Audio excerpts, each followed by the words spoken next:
Welcome to Splash Island. Second time. Good time.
Hello guys, so welcome to another video. So today is April 18, Good Friday, Holy Week. At dito kami guys ng buong pamilya sa Splash Island dito sa Binyan, Laguna. So right now ay nandito lang ako guys sa aming cottage, sa nitahat na kinuha namin. So it's 1,000 pesos guys, good for 6 to 8 persons sa itong nitahat na nandito. So guys, nag-purchase kami ng ticket dito sa Splash Island via their website. So mas mura guys kung magpo-purchase kayo ng ticket sa website nila, it's only 499 pesos. Kasi kung via ibang channel kayo magpo-purchase, mas mataas ng kaunti yung price. So nakuha lang namin guys ng 499 each doon sa website mismo ng Splash Island. So they use ng facilities yung aming kumuha sa 8 o'clock hanggang 5 o'clock, pwede magstay dito sa Splash Island. Meron mga ibang option kung gaano katagal niyo gusto magstay dito. But yung kinuha namin ay for 8 o'clock a.m. to 5 o'clock p.m. lang. Ayan. So, na-try namin guys kanina yung mga slides dito sa Splash Island. Nag-enjoy naman yung aking mga kasamahan. So, ngayon ay nagre-relax lang muna ako dito sa aming nipahat. Then mamaya ay maglalangoy-langoy na rin tayo dyan sa mga pools. Take note guys lang, hindi pwedeng magdala ng mga foods from outside. So lahat ng foods ay dito lang kailangan bilhin sa Splash Island. Meron dito guys na parang food court. Then meron din dyan mga booths kung saan nakakabili na iba't ibang klase ng mga pagkain. Depende sa inyong gusto. Ayan. Meron din guys dito na adventure activities like yung zip line, pati yung zip bike, saka yung wall climbing. So if you want something adventure, pwede yan ma-avail dito sa Splash Island. I think 200 to 250 yung range ng kanyang price.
Pauwi na kami guys. Kamusta kayo dyan?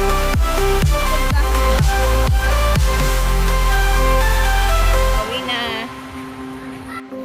Nag-enjoy ba? Nag-enjoy? Iba na mga kulay ah. Good.